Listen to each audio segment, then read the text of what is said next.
for me, without a doubt, I'd recommend Sonic. Mm-hmm. Absolutely. Wouldn't you? Absolutely. I mean, Sonic has been good to us. Very good. I mean, there's no perfect franchise out there, granted, and I think it's still the best franchise there is. And if somebody were asking me about it, I'd definitely recommend it to them. I grew up in business, and my parents' business, and I had a restaurant of my own at one point, and eventually I was managing an Elks Lodge while I was in college, and that's where we met.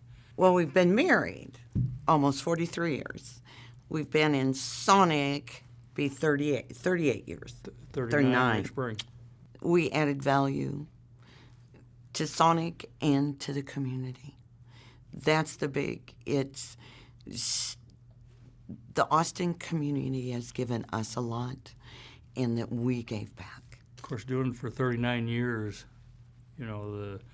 it's hard to go anywhere today in Austin and not run into people that used to work for us, or their parents did, and you hear the stories are endless out there as to, wow, that's who you are, and that's what Sonic was all about.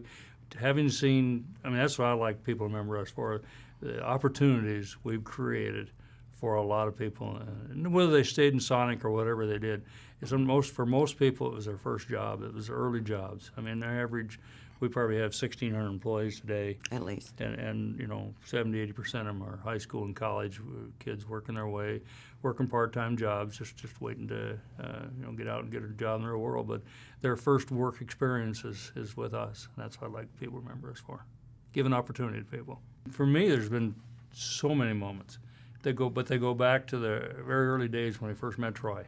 When he first showed up at our store. Driving, yes. Yeah, when Troy in the early days, he'd come down to the store, and it was just great to think this is the founder of Sonic was here, and then as you go, I'm sorry, get teary-eyed over some of this stuff, but then as the days went on, you'd still run Troy. We did deals with Troy. We did to San Antonio where a handshake. We'd sit down in a meeting with Troy, and he'd say, "Would you like to go take San Antonio and build it out?" And a handshake, and we walked away. It was that kind of stuff. But one of my also memorable moments was at one of the first conventions they had. I guess it was the convention in New Orleans. The very first one in New Orleans. I got to have lunch with or breakfast. I guess it was breakfast with President Ford. He was at the convention, and we were the first $1 million store. In 1985, we were the first $1 million store, so I got to have lunch with him. But it all culminates with the Troy Smith Award. Because to us, we don't do it for the accolades and the award necessarily, but I say necessarily. It's always nice to get them, to get the recognition for what you worked hard at for, like I say, for us for 39 years. Putting our heart and soul into this business, and we've done it together, and we've worked together, and we really we've had a passion for this business. We have, and we've had our dreams. We're all the same thing.